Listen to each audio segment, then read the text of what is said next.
हर हर महादेव मित्रों, आप सभी का स्वागत है आज की इस दिव्य, रहस्यमयी और आत्मा को स्पर्श कर देने वाली अलौकिक कथा में।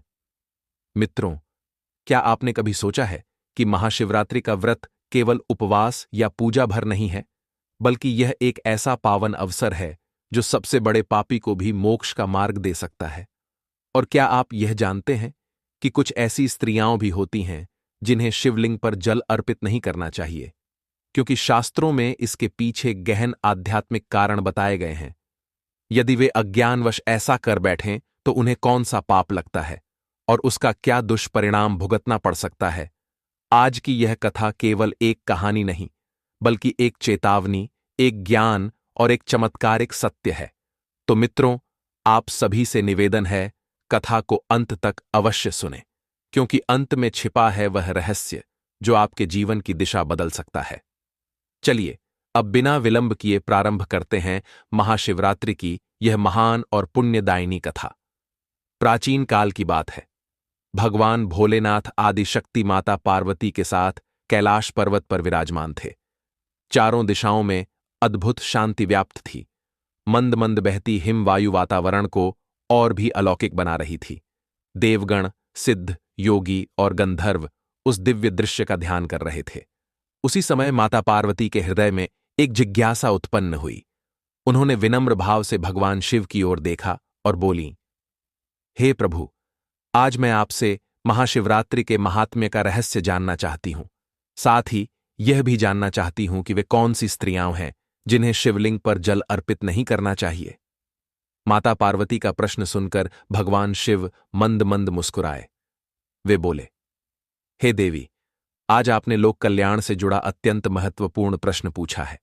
जो भी स्त्री या पुरुष श्रद्धा से महाशिवरात्रि की कथा सुनता है, उसके हजारों पाप नष्ट हो जाते हैं, उसके घर के दुख दरिद्र दूर हो जाते हैं और उस पर मेरी विशेष कृपा बनी रहती है।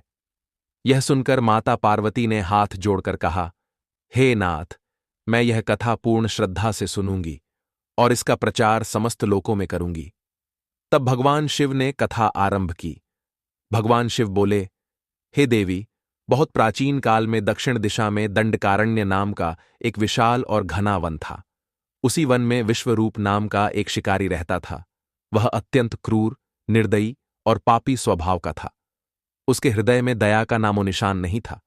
वह प्रतिदिन प्रातः उठता, धनुष बाण लेकर जंगल जाता और निर्दोष पशुओं का वध करता। मृग, खरगोश, पक्षी कोई भी उसके बाण से बच नहीं पाता था। इतना ही नहीं, वह जंगल से गुजरने वाले यात्रियों को भी लूटता था। यदि कोई धन देने से मना कर देता तो वह उसे मार डालता। उसने जीवन में कभी कोई पुण्य कार्य नहीं किया था, न दान, न व्रत, न पूजा। इस प्रकार पाप करते करते उसका जीवन बीतता गया। एक दिन महाशिवरात्रि का पवित्र पर्व आया, किंतु वह शिकारी नास्तिक था। उसे व्रत, पूजा या भगवान से कोई सरोकार नहीं था। उस दिन जब वह प्रातः उठा तो उसकी पत्नी और माता पिता भूख से व्याकुल थे। उन्होंने विनती की, आज कुछ भोजन अवश्य ले आओ, हम अत्यंत भूखे हैं। परिवार की बात सुनकर वह तुरंत उठा। उसने अपना धनुष बाण उठाया, एक पात्र में पानी भरा और शिकार की खोज में जंगल की ओर चल पड़ा। मित्रों, उस दिन पापी शिकारी विश्वरूप प्रातःकाल से ही अपने धनुष बाण के साथ जंगल में शिकार की तलाश में भटक रहा था। वह कभी घने वृक्षों के बीच जाता, कभी झाड़ियों के पास छिपकर बैठता, तो कभी पगडंडियों पर पशुओं के पद चिन्ह खोजता। परंतु दुर्भाग्यवश उसे न तो कोई हिरण दिखाई दिया और न ही कोई अन्य वन्य जीव। पूरा दिन बीत गया, पर उसके हाथ कुछ भी न लगा। धीरे धीरे संध्या होने लगी। आकाश में सूर्यदेव अपनी अंतिम लालिमा बिखेरते हुए अस्ताचल की ओर अग्रसर होने लगे। वन का वातावरण गहरा और शांत होने लगा। यह दृश्य देखकर विश्वरूप का मन अत्यंत व्याकुल हो उठा। वह मन ही मन सोचने लगा, आज तो मुझे एक भी शिकार प्राप्त नहीं हुआ। घर पर मेरे छोटे छोटे बच्चे मेरी प्रतीक्षा कर रहे होंगे। माता पिता भूख से व्याकुल होकर मेरी राह देख रहे होंगे। यदि मैं खाली हाथ लौटा तो उनकी क्या दशा होगी। नहीं, मुझे किसी भी प्रकार भोजन लेकर ही लौटना होगा, अन्यथा वे भूख के कारण अपने प्राण भी त्याग सकते हैं। ऐसा विचार कर वह और भी भीतर जंगल की गहराइयों में चला गया। चलते चलते अचानक उसकी दृष्टि एक शांत, निर्मल जल से भरे सरोवर पर पड़ी। सरोवर को देखते ही उसके मन में आशा की एक किरण जाग उठी। उसके चेहरे पर प्रसन्नता झलकने लगी। वह सरोवर के किनारे खड़ा होकर मन ही मन सोचने लगा, यह जलाशय तो अवश्य ही वन्य प्राणियों के आने का स्थान होगा। कोई न कोई पशु अवश्य पानी पीने आएगा। उसी समय मैं उस पर बाण चलाकर उसे मार गिराऊंगा और उसे अपने साथ घर ले जाऊंगा। ऐसा निश्चय करके वह सरोवर के पास खड़े एक विशाल बेल वृक्ष पर चढ़ गया। वह एक मजबूत डाल पर बैठकर नीचे सरोवर की ओर देखने लगा और अपने शिकार की प्रतीक्षा करने लगा। समय बीतता गया। संध्या पूर्ण रूप से ढल गई। सूर्यदेव अस्त हो चुके थे, परंतु सरोवर पर कोई भी प्राणी जल पीने नहीं आया। भूख और प्यास से व्याकुल वह शिकारी उसी वृक्ष पर बैठा रहा। कुछ ही देर बाद रात्रि का प्रथम प्रहर आरंभ हुआ। चारों ओर गहरा अंधकार छा गया। उसी समय एक कोमल सुंदर हिरनी उछलती कूदती हुई उस सरोवर के पास जल पीने आई। मित्रों, उस हिरनी को देखकर शिकारी के मन में प्रसन्नता की लहर दौड़ गई। उसने तुरंत अपने तरकश से एक तीक्ष्ण बाण निकाला, उसे धनुष पर चढ़ाया और प्रत्यंचा खींचकर हिरनी पर निशाना साध लिया। किंतु उसी क्षण एक अद्भुत घटना घटी। उसके पास रखे जल से भरा पात्र हल्का सा हिल गया और उसके साथ कुछ बेलपत्र भी नीचे गिर पड़े। मित्रों, जिस बेल वृक्ष पर वह बैठा था, उसके नीचे एक प्राचीन शिवलिंग स्थापित था, जो पत्तों और मिट्टी से आच्छादित था। वह जल और बेलपत्र सीधे उसी शिवलिंग पर जाकर गिरे। इस प्रकार अनजाने में ही उस शिकारी द्वारा रात्रि के प्रथम प्रहर की शिव पूजा संपन्न हो गई और शिवलिंग पर जल व बेलपत्र अर्पित होने से उसके अनेक पाप तत्काल क्षीण होने लगे। उधर जल गिरने की ध्वनि सुनकर हिरनी सतर्क हो उठी। उसने ऊपर वृक्ष की ओर देखा तो पाया कि एक शिकारी धनुष ताने उसका शिकार करने को तत्पर बैठा है। यह दृश्य देखकर वह भयभीत हो गई। उसका शरीर कांपने लगा।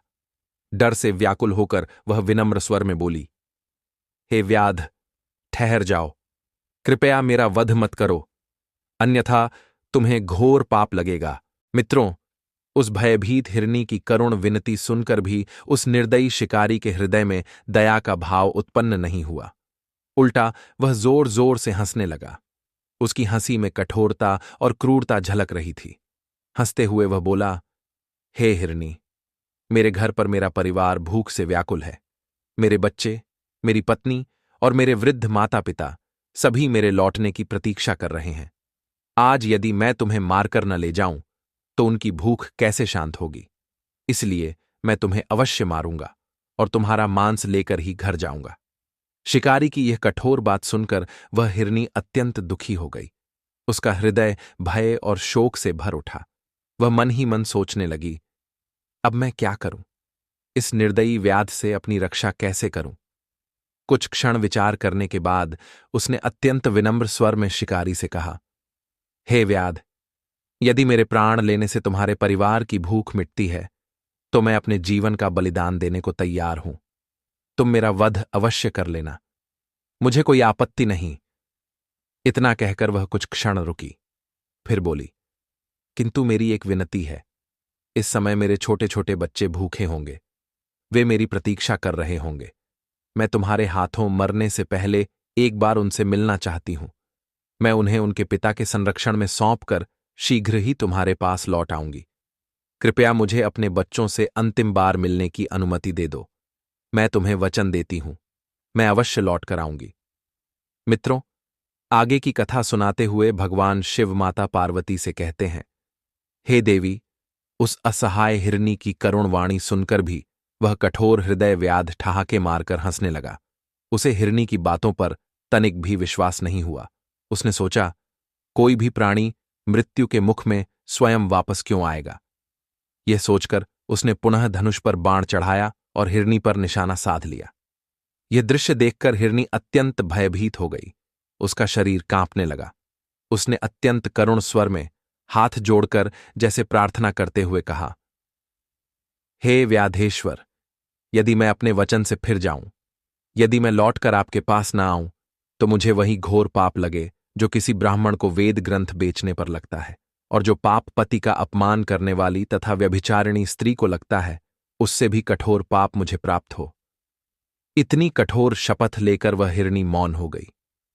मित्रों, उस हिरणी के मुख से निकले सत्य और धर्म से भरे वचन सुनकर उस शिकारी के मन में पहली बार विश्वास जागा। उसे लगा, यह साधारण वन्य प्राणी नहीं, यह अपने वचन की पक्की है। तब वह बोला, हे हिरणी, ठीक है, मैं तुम्हें अनुमति देता हूं। तुम जाओ, अपने बच्चों से मिल आओ, परंतु शीघ्र लौटना। मैं इसी सरोवर के पास तुम्हारी प्रतीक्षा करूंगा। यह सुनकर हिरणी ने कृतज्ञ भाव से शिकारी को धन्यवाद दिया।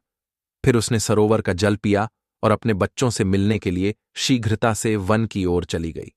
मित्रों, इस प्रकार प्रतीक्षा करते करते, जागते ही जागते, रात्रि का प्रथम प्रहर व्यतीत हो गया और दूसरा प्रहर प्रारंभ हो गया।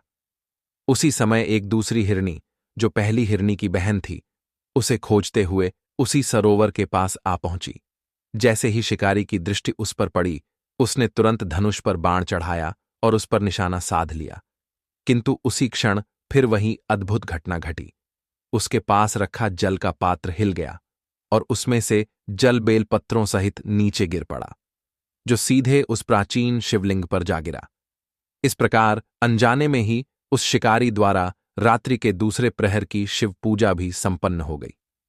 मित्रों, जैसे ही जल गिरने की ध्वनि हुई, हिरणी की बहन सतर्क हो उठी। उसने ऊपर वृक्ष की ओर देखा तो पाया कि एक शिकारी धनुष बाण ताने उसी पर निशाना लगाए बैठा है। मित्रों, जैसे ही उस दूसरी हिरणी ने वृक्ष पर बैठे शिकारी को देखा, वह भय से कांप उठी। उसका हृदय तेजी से धड़कने लगा। उसने घबराए हुए स्वर में ऊपर देखकर कहा, हे वन्यजीव शोधक, कृपया मेरी बात सुनो। मैं अपने आप को अत्यंत भाग्यशाली समझ रही हूं कि आज मेरा जीवन किसी के काम आ सकेगा। यदि मेरे इस शरीर को खाने से तुम्हारे परिवार की तृप्ति होती है, तो मैं अपने प्राण देने को तैयार हूं। इतना कहकर वह कुछ क्षण रुकी, फिर अत्यंत विनम्रता से बोली, किंतु अभी मुझे मत मारो। मेरे घर पर मेरे छोटे छोटे बच्चे हैं जो मेरी राह देख रहे होंगे। कृपा करके मुझे एक बार उनसे मिलने जाने दो। मैं उन्हें उनके पिता को सौंपकर तुरंत तुम्हारे पास लौट आऊंगी। उसकी बात सुनकर शिकारी कठोर स्वर में बोला, मुझे तुम्हारी बातों पर विश्वास नहीं है। मैं पहले ही एक शिकार खो चुका हूं। अब तुम्हें किसी भी स्थिति में नहीं छोड़ूंगा। आज मैं तुम्हारा शिकार अवश्य करूंगा। यह सुनकर हिरनी और अधिक व्याकुल हो उठी। उसने भगवान विष्णु की शपथ लेते हुए कहा, हे वन्यजीव शोधक, मेरी बात ध्यान से सुनो। यदि मैं लौट कर ना आऊं, तो मैंने जीवन में जो भी पुण्य किए हैं, वे सब इसी क्षण नष्ट हो जाएं। वह आगे बोली, जो व्यक्ति वचन देकर उसे तोड़ देता है, उसके समस्त पुण्य नष्ट हो जाते हैं। जो पुरुष अपनी पत्नी को त्याग कर दूसरी स्त्री के पास जाता है, जो भगवान विष्णु का भक्त होकर भी शिवजी की निंदा करता है, जो अपने माता पिता का श्राद्ध नहीं करता, ऐसे मनुष्यों को जो घोर पाप लगता है, वही पाप मुझे लगे यदि मैं लौट कर ना आऊं। मित्रों, इतनी कठोर और धर्मपूर्ण शपथ सुनकर उस शिकारी का हृदय द्रवित हो उठा। उसके भीतर पहली बार करुणा की लहर जागी। तब उसने दया दिखाते हुए कहा, हे हिरणी, ठीक है, मैं तुम्हें अनुमति देता हूं। तुम जाओ, अपने बच्चों से मिल आओ, परंतु शीघ्र लौटना। यह सुनकर हिरनी की बहन ने कृतज्ञता से सिर झुकाया, सरोवर का जल पिया और अपने बच्चों से मिलने वन की ओर चली गई। इधर शिकारी उन दोनों के लौटने की प्रतीक्षा करने लगा। समय बीतता गया और धीरे धीरे रात्रि का दूसरा प्रहर भी समाप्त हो गया। अब तीसरा प्रहर आरंभ हो चुका था, परंतु दोनों हिरनियां अभी तक वापस नहीं लौटी थीं। उसी समय उसकी दृष्टि एक सुदृढ़, बलवान और हष्टपुष्ट हिरण पर पड़ी, जो जल पीने सरोवर की ओर आ रहा था। हिरण को देखते ही शिकारी अत्यंत प्रसन्न हो गया। उसने तुरंत धनुष पर बाण चढ़ाया और निशाना साध लिया। किंतु जैसे ही उसने प्रत्यंचा खींची, उसी क्षण फिर वही चमत्कारी घटना घटी। उसके पास रखा जलपात्र हल्का सा हिल गया और उसमें से जल बेल पत्रों सहित नीचे गिर पड़ा, जो सीधे उस प्राचीन शिवलिंग पर जाकर अर्पित हो गया। इस प्रकार अनजाने में ही रात्रि के तीसरे प्रहर की शिव पूजा भी उस शिकारी द्वारा संपन्न हो गई। मित्रों, जब वृक्ष से पत्तों के गिरने और जल टपकने की ध्वनि हुई तो उस हिरण ने ऊपर देखा। उसने पाया कि एक शिकारी धनुष बाण ताने उसी पर निशाना लगाए बैठा है। शिकारी को देखते ही हिरण घबरा गया। वह भयभीत स्वर में बोला, हे व्याध, आप यह क्या करने जा रहे हैं? कृपया रुक जाइए। हिरण की वाणी सुनकर शिकारी कुछ क्षण ठिठक गया। उसने कहा, हे मृग, मैं अपने परिवार के लिए भोजन की तलाश में हूं, इसलिए अब मैं तुम्हारा शिकार करूंगा। यह सुनकर हिरण ने अत्यंत विनम्रता से कहा, हे व्याध, यदि यहां आई हुई मेरी पत्नी और उसकी बहन को आपने मार डाला है तो बिना विलंब मेरे भी प्राण ले लीजिए, क्योंकि उनके बिना मैं जीवित नहीं रह सकता। वह आगे बोला, जिस प्रकार तुम्हारे लिए तुम्हारा परिवार प्रिय है, उसी प्रकार मेरा परिवार भी मुझे अत्यंत प्रिय है। यदि आपने उन्हें जीवन दान दिया है तो मैं आपका आभारी हूं, परंतु कृपा करके मुझे भी कुछ समय दीजिए। मैं अपनी पत्नी से मिलकर तुरंत आपके पास लौट आऊंगा। मित्रों, उस हिरण के मुख से ऐसे सत्यपूर्ण वचन सुनकर शिकारी को अत्यंत आश्चर्य हुआ। उसके मन में पूरी रात की घटनाएं एक एक करके घूमने लगीं। पहले आई हुई हिरणी, फिर उसकी बहन, और अब यह हिरण भी उसी प्रकार वचन दे रहा था। वह कुछ क्षण सोचता रहा, फिर कठोर स्वर में बोला, हे मृग, तुमसे पहले 2 हिरनियां यहां आई थीं। वे भी ऐसे ही वचन देकर गई हैं, परंतु अभी तक वापस नहीं लौटीं। अब तुम भी अपने प्राण संकट में देखकर झूठ बोलकर चले जाओगे और फिर लौटकर नहीं आओगे। तब मैं किसका शिकार करूंगा? मेरा परिवार तो भूखा ही मर जाएगा। शिकारी के स्वर में क्रोध और अविश्वास दोनों झलक रहे थे। यह सुनकर हिरण शांत भाव से बोला, हे व्याध, मैं जो कुछ कह रहा हूं उसे ध्यानपूर्वक सुनो। मैं कभी असत्य नहीं बोलता। यह समस्त संसार सत्य और विश्वास पर ही टिका हुआ है। जिसके वचन झूठे होते हैं उसका पुण्य उसी क्षण नष्ट हो जाता है। वह आगे बोला, इसलिए हे व्याध, मेरी प्रार्थना स्वीकार करो। यदि मैं लौट कर ना आऊं तो मुझे वही पाप लगे जो शिवरात्रि के पावन दिन भोजन करने और सहवास करने से लगता है, जो झूठ बोलने से लगता है और जो किसी गरीब व असहाय का धन बलपूर्वक छीनने से लगता है। यदि मैं अपने वचन से फिर जाऊं तो ये सभी पाप मुझे प्राप्त हों। मित्रों, हिरण के ऐसे दृढ़ और धर्मयुक्त वचन सुनकर शिकारी का मन पिघल गया। उसने कहा, हे मृग, ठीक है, तुम जाओ, अपनी पत्नी से मिलकर शीघ्र लौट आओ। यह सुनकर वह हिरण भी अपने घर की ओर लौट गया। अब वह हिरण, उसकी पत्नी और उसकी साली तीनों ही वचनबद्ध हो चुके थे। घर पहुंचकर वे तीनों आपस में विचार करने लगे। सबसे पहले हिरणी ने अपने पति से कहा, हे स्वामी, आपके बिना हमारे बच्चे कैसे जीवित रह पाएंगे? उस शिकारी को सबसे पहले मैंने ही वचन दिया था, इसलिए उसके पास केवल मुझे ही जाना चाहिए। आप और मेरी बहन यहीं रुकें। उसकी बात सुनकर उसकी बहन बोली, हे बहन, मैं तुम्हारी सेविका समान हूं, इसलिए आज मुझे ही उस व्याध के पास जाना चाहिए। तुम यहीं रहो और बच्चों की देखभाल करो। दोनों की बातें सुनकर हिरण बोला, हे प्रिय, तुम दोनों यहीं रुक जाओ, बच्चों का पालन पोषण करो। माता के समान बच्चों की रक्षा कोई नहीं कर सकता। उन्हें माता के दूध की आवश्यकता भी होती है, इसलिए उस व्याध के पास केवल मुझे ही जाना चाहिए। परंतु हिरणी ने अपने पति की बात स्वीकार नहीं की। वह करुण स्वर में बोली, हे स्वामी, पति के बिना स्त्री का जीवन नष्ट हो जाता है, उसे जीवन भर दुख सहना पड़ता है। हम आपके बिना नहीं रह सकते, हम भी आपके साथ चलेंगे। इतना कहकर हिरणी और उसकी बहन दोनों हिरण के साथ चल पड़ीं। उन्हें जाते देख उनके छोटे छोटे बच्चे भी पीछे पीछे चलने लगे। उधर वह शिकारी अब भी उसी बेल वृक्ष पर बैठा उनके लौटने की प्रतीक्षा कर रहा था। कुछ ही समय बाद हिरण, उसकी पत्नी और उसकी बहन तीनों उस सरोवर के पास आ पहुंचे। उन सभी को अपने सामने उपस्थित देखकर शिकारी विश्वरूप अत्यंत प्रसन्न हुआ। उसने सोचा, अब तो आज भरपूर शिकार मिल जाएगा। उसने तुरंत धनुष पर बाण चढ़ाया और उन सबको मारने के लिए निशाना साध लिया। किंतु जैसे ही उसने प्रत्यंचा खींची, उसी क्षण पुनः वही दिव्य घटना घटी। उसके पास रखा जलपात्र हिल गया और उसमें से जल बेलपत्रों सहित नीचे गिर पड़ा, जो सीधे उस प्राचीन शिवलिंग पर जाकर अर्पित हो गया। इस प्रकार अनजाने में ही उस शिकारी द्वारा रात्रि के चौथे प्रहर की शिव पूजा भी संपन्न हो गई। और मित्रों, जैसे ही चौथे प्रहर की पूजा पूर्ण हुई, उसी क्षण उस शिकारी के समस्त पाप नष्ट हो गए। मित्रों, इस प्रकार अनजाने में ही उस शिकारी से महाशिवरात्रि का महान व्रत पूर्ण हो गया। जैसे ही चौथे प्रहर की पूजा संपन्न हुई, उसी क्षण उसके शरीर और मन में संचित समस्त नकारात्मक ऊर्जा बाहर निकलने लगी। उसके अंतःकरण में एक अद्भुत परिवर्तन होने लगा। उसे दिव्य ज्ञान की प्राप्ति हुई। उसका हृदय पापों के बोझ से मुक्त होने लगा और उसके भीतर ईश्वरीय चेतना का प्रकाश जागृत हो उठा। वह मन ही मन विचार करने लगा, ये सभी मृग धन्य हैं।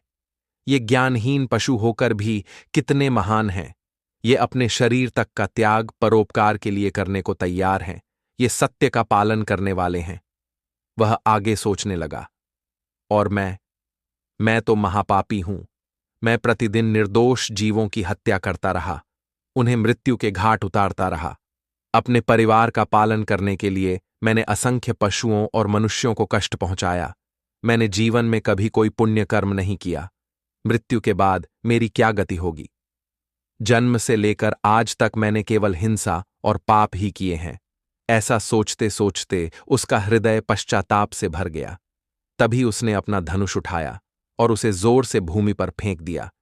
फिर वह उन हिरणों से बोला, हे मृगो, तुम्हारी सत्यवाणी और धर्मनिष्ठा से मैं अत्यंत प्रभावित हुआ हूं। अब मैं तुम्हारा शिकार नहीं करूंगा। तुम सभी निश्चिंत होकर अपने घर लौट जाओ। शिकारी के मुख से ऐसे करुण और परिवर्तन भरे वचन सुनकर सभी हिरण अत्यंत प्रसन्न हो गए। उन्होंने कृतज्ञता भाव से उसका आभार व्यक्त किया। मित्रों, उसी क्षण वहां एक दिव्य प्रकाश प्रकट हुआ और भगवान भोलेनाथ स्वयं उस स्थान पर प्रकट हो गए। भगवान शिव को अपने सम्मुख साक्षात देखकर वह शिकारी विस्मित रह गया। उसे अपनी आंखों पर विश्वास ही नहीं हो रहा था। वह तुरंत उनके चरणों में गिर पड़ा। तब भगवान शिव ने करुणा भरे स्वर में कहा, हे व्याध, मैं तुम्हारे इस व्रत और अनजाने में की गई पूजा से अत्यंत प्रसन्न हूं। तुम मुझसे कोई भी वरदान मांग सकते हो। यह सुनकर वह व्याध भाव विभोर हो उठा। उसने चरणों में गिरकर कहा, हे प्रभु, आज आपके दर्शन पाकर मैं धन्य हो गया। अब मुझे किसी भी वस्तु की इच्छा नहीं रही। आपके दर्शन मात्र से ही मेरा जीवन सफल हो गया, मेरा उद्धार हो गया। तब भगवान शिव ने प्रसन्न होकर कहा, हे व्याध, अब तुम मल्ल राज्य में जाकर निवास करो। वहां दिव्य सुखों का भोग करो, अपने वंश का विस्तार करो और अंततः मोक्ष को प्राप्त हो जाओ। भगवान शिव की आज्ञा पाकर व्याध विश्वरूप ने उन्हें बारंबार प्रणाम किया और वहां से प्रस्थान कर गया। उसी समय वे सभी मृग भी भगवान शिव के दर्शन पाकर मृग योनि से मुक्त हो गए और भगवान श्रीहरि विष्णु के चरणों में स्थान प्राप्त कर गए। उस स्थान पर पुनः एक दिव्य ज्योति प्रकट हुई और देखते ही देखते भगवान शिव अंतर्ध्यान हो गए। मित्रों, आगे भगवान शिव माता पार्वती से कहते हैं, हे देवी, जो भी मनुष्य जाने अनजाने में महाशिवरात्रि का व्रत करता है, मैं स्वयं उसका उद्धार करता हूं और उसे समस्त पापों से मुक्ति प्रदान करता हूं। भगवान शिव आगे बोले, हे देवी, इस प्रकार यह पावन कथा पूर्ण हुई। इस प्रसंग को सुनकर तुमने महाशिवरात्रि व्रत का महात्म्य जान लिया होगा। तब माता पार्वती विनम्र स्वर में बोली, हे नाथ, आपने मेरे प्रथम प्रश्न का उत्तर दे दिया, किंतु मेरा दूसरा प्रश्न अभी शेष है। मैं यह जानना चाहती हूं कि वे कौन सी स्त्रियां हैं जिन्हें शिवलिंग पर जल अर्पित नहीं करना चाहिए, और यदि वे ऐसा करती हैं तो उन्हें कौन सा पाप लगता है। माता पार्वती के दूसरे प्रश्न का उत्तर देते हुए भगवान शिव जी करुण स्वर में कहते हैं, हे देवी, अब मैं तुम्हें तुम्हारे दूसरे प्रश्न का उत्तर विस्तार से बताने जा रहा हूं। तुमने अत्यंत लोकहितकारी प्रश्न किया है। भगवान शिव आगे कहते हैं, हे देवी, जो स्त्री रजस्वला अवस्था में होती है, अर्थात मासिक धर्म के समय, उसे किसी भी प्रकार के पूजन कार्य में सम्मिलित नहीं होना चाहिए। विशेष रूप से उस अवधि में उसे शिवलिंग पर जल अर्पित नहीं करना चाहिए। वे आगे समझाते हैं, क्योंकि मासिक धर्म के दौरान स्त्री शारीरिक रूप से अशुद्ध अवस्था में मानी जाती है, इसलिए उस समय वह शिवलिंग का स्पर्श न करे और न ही जल अर्पित करे। हाँ, वह दूर से श्रद्धा भाव से हाथ जोड़कर प्रणाम अवश्य कर सकती है, उसमें कोई दोष नहीं है। फिर भगवान शिव दूसरा नियम बताते हुए कहते हैं, हे देवी, विधवा स्त्रियों को भी शिवलिंग पर जल अर्पित नहीं करना चाहिए, क्योंकि मुझे विवाह संस्था का अधिष्ठाता देव माना जाता है। इसलिए ऐसी स्त्रियों को शिवलिंग पर जल चढ़ाने से विरत रहना चाहिए। इसके पश्चात वे तीसरा नियम बताते हैं, हे देवी, जो स्त्रियां शुद्धता का पालन नहीं करतीं अथवा जिनका आचरण अपवित्र होता है, उन्हें भी शिवलिंग पर जल अर्पित करने से बचना चाहिए। वे आगे कहते हैं, यदि किसी स्त्री के विचार, मन और कर्म पवित्र नहीं है तो उसे पहले आत्मशुद्धि करनी चाहिए। मन, वचन और आचरण को पवित्र बनाकर ही शिवलिंग की पूजा करनी चाहिए। मित्रों, भगवान शिव आगे कहते हैं, जो स्त्री इन नियमों का पालन नहीं करती उसे मेरे अपमान का दोष लगता है, क्योंकि शिवलिंग मेरा ही प्रतीक स्वरूप है। ऐसी स्त्रियों के जीवन में अशुभ फल उत्पन्न होते हैं, उन्हें मेरे रुष्ट होने का परिणाम भी भोगना पड़ सकता है। भगवान शिव आगे दुष्परिणाम बताते हुए कहते हैं, यदि कोई स्त्री विधि विरुद्ध शिवलिंग की पूजा करती है तो उसके जीवन में संतान प्राप्ति में बाधाएं उत्पन्न हो सकती हैं अथवा उसके परिवार पर संकट आ सकता है। और यदि कोई स्त्री अशुद्ध अवस्था में अथवा शुद्धता के नियमों का उल्लंघन करते हुए शिवलिंग की पूजा करती है तो उसे दुर्भाग्य, कष्ट अथवा अकाल मृत्यु जैसे दुष्फल भी भोगने पड़ सकते हैं। इसके बाद भगवान शिव माता पार्वती से कहते हैं, हे देवी, स्त्रियों को शिवलिंग की पूजा करते समय सदैव शुद्धता, श्रद्धा और धर्म के नियमों का पालन करना चाहिए। जो इन नियमों का उल्लंघन करती हैं वे पाप की भागी बनती हैं और उन्हें अपने कर्मों का दुष्परिणाम भोगना पड़ता है। इतना कहकर भगवान शिव अपनी दिव्य वाणी को विराम देते हैं। मित्रों, इस प्रकार आज का यह ज्ञानवर्धक और पुण्यदायी प्रसंग यहीं पूर्ण होता है। आशा करते हैं कि आपको यह पावन कथा अवश्य पसंद आई होगी और इससे आपको धर्म एवं व्रत से जुड़ी महत्वपूर्ण शिक्षाएं प्राप्त हुई होंगी। यदि आपने श्रद्धा भाव से यह कथा सुनी है तो एक बार सच्चे मन से कमेंट में जय भोलेनाथ और जय श्री हरि विष्णु अवश्य लिखें। प्रिय मित्रों, वीडियो को अंत तक देखने के लिए आप सभी का हृदय से बहुत बहुत धन्यवाद। हर हर महादेव।